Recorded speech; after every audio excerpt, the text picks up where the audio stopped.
Boy, do I love me some Vanguard shenanigans, and that's what we've got here from this replay from Win Condition. And yes, we've got Zangors right on top of some Huntsmen here. Tzeentch against the Empire, and Tzeentch has gone very aggressive with the Vanguard of Zangors forward in the Empire's position here. He's got a couple of Marauder Horsemen also to back them up. Some other fast attack units here to follow up quickly. A couple of Knights. He's got Sarthrel, the Everwatcher, the classic changed bird. Original Warhammer 1 boss is now very much different, but still somewhat the same. Lord of Metal, going to be quite good here, and standard die. He's also got a chariot as well, and looks like some flamers hidden in the woods here on this. This is the Peak Pass map. Very classic multiplayer map, has these two kind of large hills and somewhat of a slope in the center as well, but the Vanguard deployment bringing up the Tzeentch units here very far forward. We've also got some Huntsmen that were sort of Vanguard deployed up a little bit into a dangerous position, but they're going to try and pull back here as the Spearmen will protect. We've got plenty of Empire Knights and one Knight of the Black Rose on the far flank. Amber Wizard and Boris, curiously, both on Pegasi. I think this is one thing you could potentially improve on this build right off of the bat, is to find the gold, probably, cut the Knights of the Black Rose for something else. Get them both on Griffins, as they both can take Griffins, but yeah, we're immediately going to see a charge by both sides in here. Absolutely glorious. Empire Knights kind of overpiling into one unit of the Zangors there. The other Zangor does get hit by those Knights of the Black Rose, and they're going to quick pull away as the infantry follows up. But most of the Huntsmen were able to be saved there. Took relatively little damage in that Vanguard process, and the Empire Knights definitely collapsing hard in return. But of course, this foul Tzeentch bird, Sarthrel, the Everwatcher, come in here with his juiced up Plague of Rust here. Try and throw some armor debuffs on these Empire Knights. They're also getting armor debuffed from the Warp Flame, of course, so that's basically minus 80 armor pretty much, which is significant. They're down to only 31 armor. See them take a massive charge there from the Chaos Knights, and probably some friendly fire from the Huntsmen as well as they try and shoot into this combat. Gonna get absolutely crushed on this flank, and Tzeentch will start to roll up the chariots, getting into combat as well here against the spears with Zangor support. Pretty good stuff, should be able to bust through relatively quickly. Boris dives in, but the Pegasus just isn't going to have the presence of the Griffin. Basically like Warhammer 2, although juiced up currently right now with Foe Seeker and Deadly Onslaught. 128 charge bonus is definitely impressive. 538 weapon strength, decent, but certainly not great by Warhammer 3 standards. A little bit of Syrian Doom there on those Empire Spearmen, proving that they indeed can take damage from such things. Anyway, I'm planning a video about Empire Spearmen soon, which is going to be a little bit of a meme, but yes. Sarthrel, the Everwatcher here, getting in also with his flying ability, bypassing the Empire's defenses to try and disrupt this backline. So Tzeentch doing a pretty good job of doing so, but on the Empire's left flank, they've managed to fend off a lot of these Marauder Horsemen here, crush some of the Zangors. Empire Knights doing their job just fine on that far flank. This other Empire Knight here getting nuked once again by that Plague of Rust Warp Flame combination. Absolutely spectacular as their armor just melts straight off. Nice Flock of Doom in response. Hits both of these Chaos Knights. As long as the Tzeentch, or the Beastcaster rather, can stay alive, the battle will last long enough. Can definitely get good value from that. He, of course, on the Pegasus as well, kind of flying around in the air. That's decent enough combat stats. Probably doesn't want to be getting involved in combat too much, though, and risking that damage.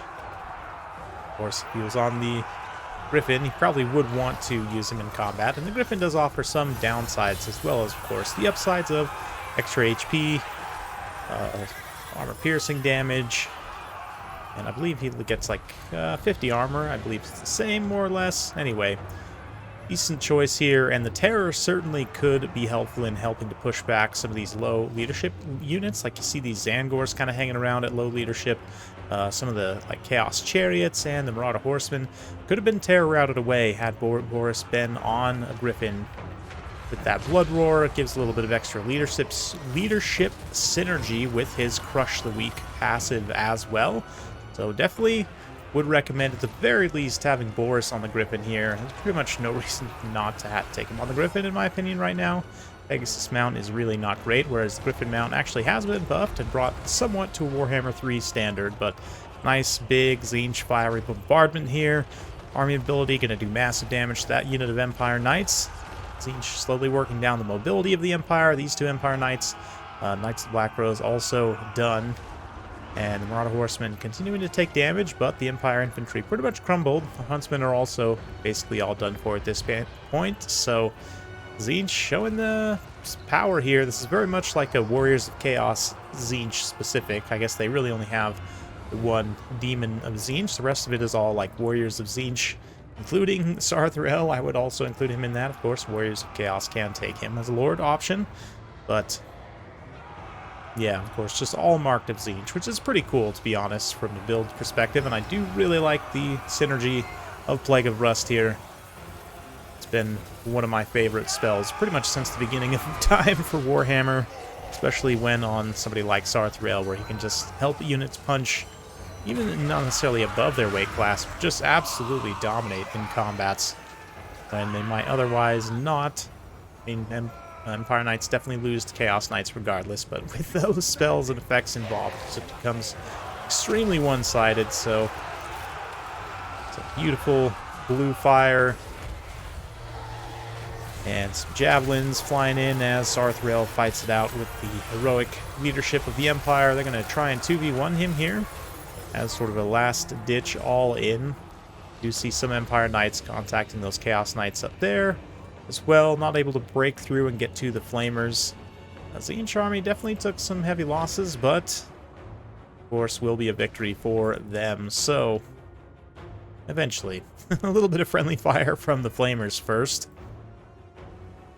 as yeah, eventually the terror takes hold, and that will be it. So yeah, from obviously hindsight 2020, but from a value perspective, I don't know, the Knights of the Black Rose, it's not like they necessarily trade great here. Better necessarily than the Empire Knights and the Chaos Knights. Like, yes, that extra melee defense helps, but I would argue the value of that could be spread out between other better support units, especially like some Halberd Infantry, plus then you take the these two on their Griffin mounts, or like, yeah, the Griffin mount, we'll look at the cost difference between that and the Griffin, the Pegasus and the Griffin. I think it's maybe like 300 points apiece. So with that, you get about 600. You might have about 600 or so left with which to potentially take some other stuff. We'll, again, look at that in just a second. But from Tzeentch's perspective here, yeah, the Zangors, only one of them really pays for themselves, but just to have that sort of forward deployment, to put your opponent off balance right from the start. They definitely did their job in that way. The mobile units were able to come in and actually get some pretty good value overall, kind of all spread around between the Marauder Horsemen, Knights, and actually the Chariot too. Paying for itself and getting some good returns as well. Sarthrel gets some nice support value and a little bit of damage himself. And of course, the Flamers in the late game, I like that. Keeping them hidden in the woods, kind of bringing them up and around to protect them from damage as you disrupt Empire's missile units. But yeah, definitely an interesting one. Let's just take a look here. So the difference in cost between, it might not even be 300 apiece, but let's just take a look here for the Empire. Yes. So Boris, if we cut all of his abilities, just take a look at the mounts. So yeah, it's actually only 250 points apiece, so 500 points, you know, to upgrade the two of them. Let's just double check. The Amber Griffin might actually be slightly more, but if we come in here and switch this guy to Lore of Beasts, and you see it opens up the Griffin there. Okay, so that one does actually cost a substantial amount more, 650 points more. So that would cut significantly out of the amount you would sort of gain. Yeah, the Knights of the Black Rose are a 1250. So yeah, I mean, the Amber Griffin, you might choose not to be worth it, which is totally fine. You take him on the Pegasus instead, so he can try and avoid damage, basically, is the idea, I guess. But at the very least, Boris's upgrade costs very little. I would definitely advise doing so. And then again, Knights of the Black Rose, you could trade out your remaining funds, take like a couple of halberdiers, right? Or, I guess not quite a couple of halberdiers. You'd have to change out maybe some shields or something else. But yeah, just to take a little bit more of something else. You could also consider taking like a Great Cannon to apply some ranged pressure, long range pressure, and just sort of sit back. On a map like that, it's not going to work out super ideal. And Great Cannons, I don't know, it can be a little bit tricky making your value back. If you expect something like Chaos Knights, it doesn't take too many hits on a unit or two of Chaos Knights to pay value back. And then also, you know, you can potentially apply some range pressure to a flying character or monster if they're especially not paying attention and trying to, you know, get in range to cast certain spells.